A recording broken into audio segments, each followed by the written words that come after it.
Now let us move further and consider another case, case D. So let us say there is a mechanism as shown in this diagram. Now you can see that there are three links. One link is AB, another link is BC, and third link is CD. Let us analyze or find out ICR for each link separately. We have now seen in previous problem that number of ICRs are equal to number of links. So as there are three links in this particular diagram, there will be three ICRs. So let us start with one by one. There is first link AB. So it is simple. This point A is a fixed point and it will not move. Hence, the velocity of this point A is 0. And we know that ICR is a point of 0 velocity. So now what I can write, this is only my point I1. Now let us say link CD. Again, if you observe, link CD is hinged at point D. That means this D point will not move, or we can say it is a point of 0 velocity. Hence, I can say this is my another ICR, or I will name it as I2. So we have already found out ICR for AB. We have found out ICR for CD. Now what remains is ICR for link BC. Now as there is no hinge or something, so we can't directly find out what is the point of 0 velocity. So if we are not able to find out directly, what we will do? We have our simple logic. We will just draw perpendiculars to velocity at points B and C. So if you observe it, if you observe this part, if this AB is rotated in this particular manner by omega AB, the velocity of B or point B will move in this direction, or the velocity of B will be in this direction. Now as this B moves here, this point C will move in this direction. So let us say this is BC. So now we know the directions of velocity at B and velocity at C. After knowing the direction of velocities, what we do? We just draw the perpendiculars to velocities. So I will draw the perpendiculars to velocity. So one perpendicular is here, another perpendicular is here. So wherever the perpendicular to the velocities meet, that point is known as ICR. So this is my ICR for link BC. Now one shortcut. First shortcut is this one only, which we have already seen. Wherever there is a hinge, that will be ICR. Now let us say for BC, now we have assumed some motion that if this link turn by this angular velocity omega AB, the velocity will be in this direction, this velocity will be in this direction, and then we found out the ICR by drawing the perpendiculars. That was by purely concept. But now let us see the shortcut. What is the shortcut? That without drawing the perpendiculars, we can also find ICR. That's a shortcut method. Now how to draw that? What you need to do is, you need to see which link is hinged. So here you can see that link AB is hinged. After finding out which link is hinged, you just need to extend that link in that particular direction. So what I will do, see here, this link AB is hinged. What I have done, I have extended this link in this particular direction. Okay, you can extend anywhere. You can extend here also. So I have just extended this link which is hinged. Similarly, there is one link here also, CD, which is hinged. So what I will do, I will draw or extend this particular link also. So when I extend this link and when I extend this link which is hinged, again I get the same point. The point of intersection will now be ICR.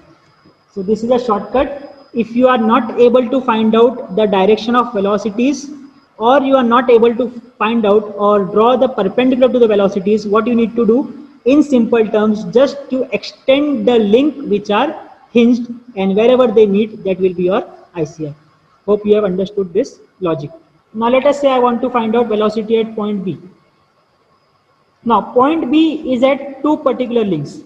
One is link AB and one is link BC. Let us first consider this point B is on link AB. So if this is on link AB, what is its ICR? ICR it's I1. So what I will write, VB is equal to I1B, because I am considering it is on link AB. So it will be VB is equal to R I1B multiplied by omega AB. Let us say if I consider this point B on link BC, then what will happen? Again, I have the same relation. V is equal to R times omega. I want value of VB, so I will write VB. But now what I said, I am considering this point B on link BC. So what is link BC ICR? Link BC ICR is this one, I3. So what I will write, R is distance from I3 to B. So it will be I3B multiplied by, I have considered it on link BC, so it will be omega BC. So from both the ways you can find out velocity at point B. Now let us say I want to find out velocity at point C. So what will be velocity of point C? Now first you have to think at which link you are considering point C. Again, point C is on two links. One is link BC and one is link CD. So let us say I am considering it on link CD. So if I consider it on link CD, what I will write, VC is equal to I2C. Why I2C? Because ICR for link CD is I2. So distance will be from I2 to C multiplied by omega BC, because I am considering it on link CD. Similarly, I could have considered this point C on link BC. What would have been my equation? It would have been VC is equal to, as I am considering it on BC, it will be I3C. The distance will be I3C multiplied by omega BC. Why omega BC? Because now I am considering BC to be at link BC. Let us consider a point M on link BC, and I tell you to find out what is the velocity of point M on link BC. What you will do? Just think. So what we will do? We will join first I3 with M, and now as I want velocity at point M, I will write Vm is equal to R I3M. Why I3M? Because the point M is on link BC whose ICR is I3. So it will be distance from I3 to M. So it will be I3M multiplied by omega BC because it is on link BC. So this completes the location of ICR for this particular case and how to find out velocities of different points on the links.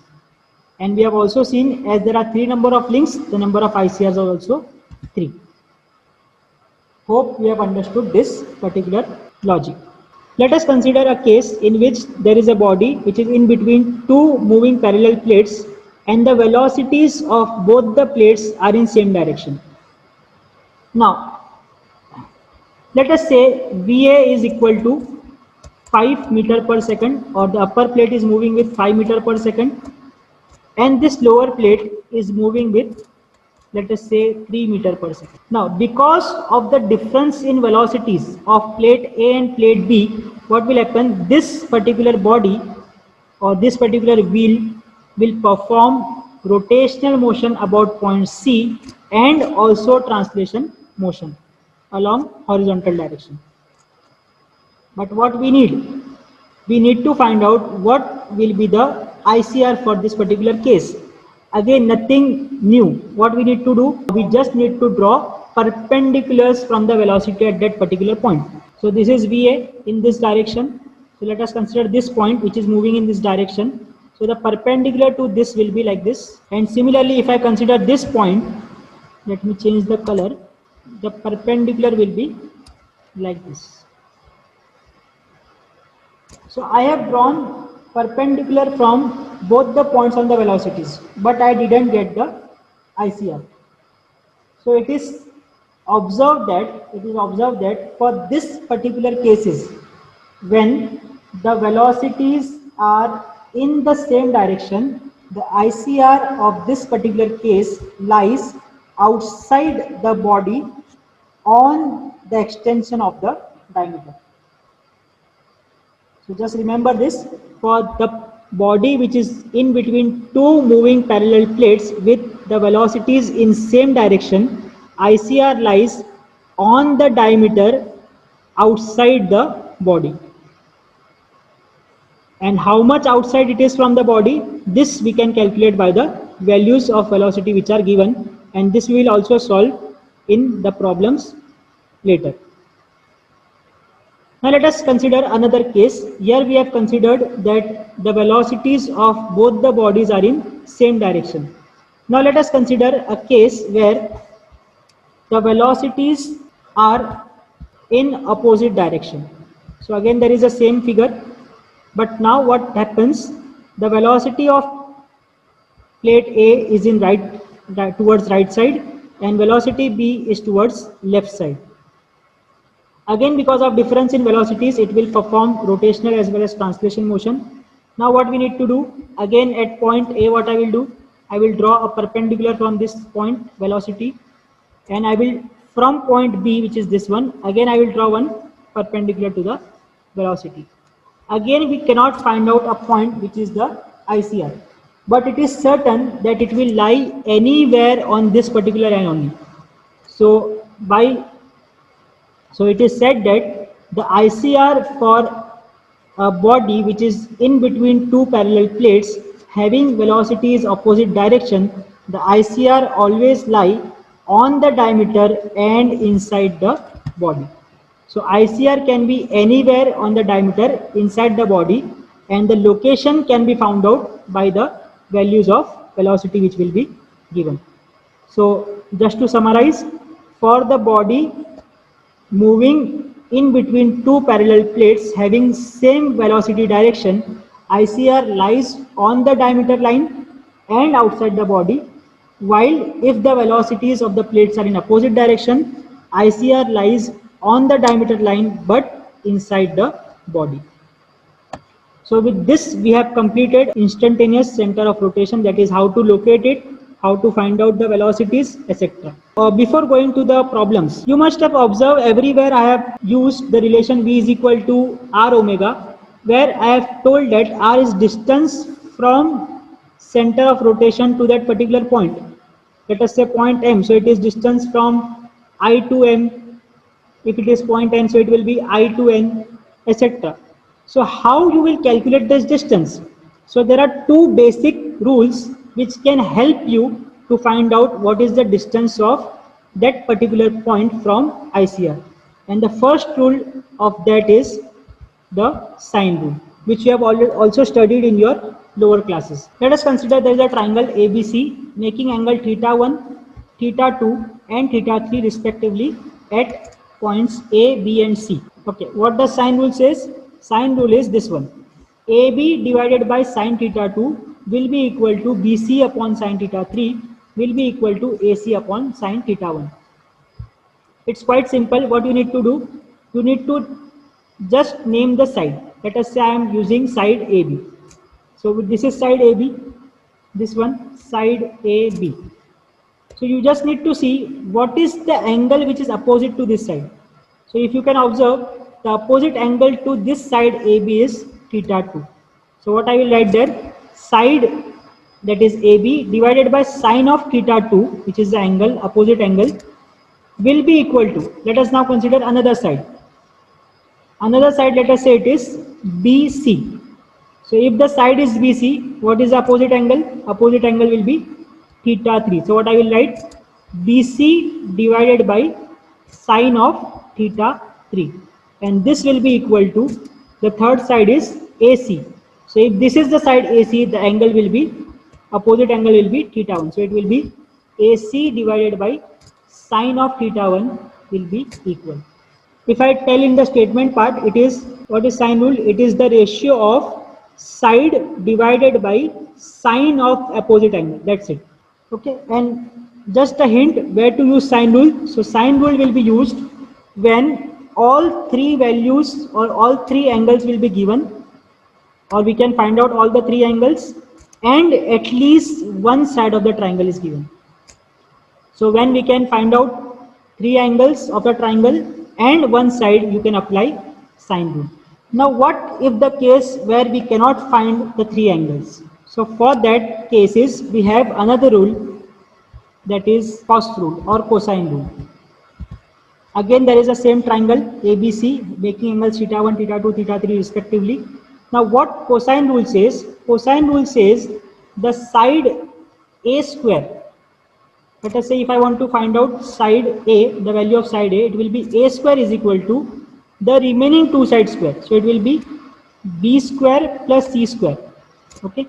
If I want to find out side A square, it will be B square plus C square minus, it is same, see, 2BC cos of the opposite angle. That's it. So in front of A, the angle is theta 2. So I will write A square is equal to B square plus C square minus 2BC cos theta 2. Let us say I want to find out B square. So what will be formula? It will be B square is equal to, so now here B we want to find out. So the remaining ones are A and C. So it will be A square plus C square minus 2AC. What will be angle? Opposite angle to B is theta 3.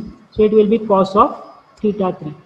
Similarly, C square will be equal to A square, the remaining ones A square plus B square minus 2AB cos of theta 1. Why theta 1? Because the angle opposite to C is theta 1. So this is what all about cosine rule. Now when cosine rule has to be used?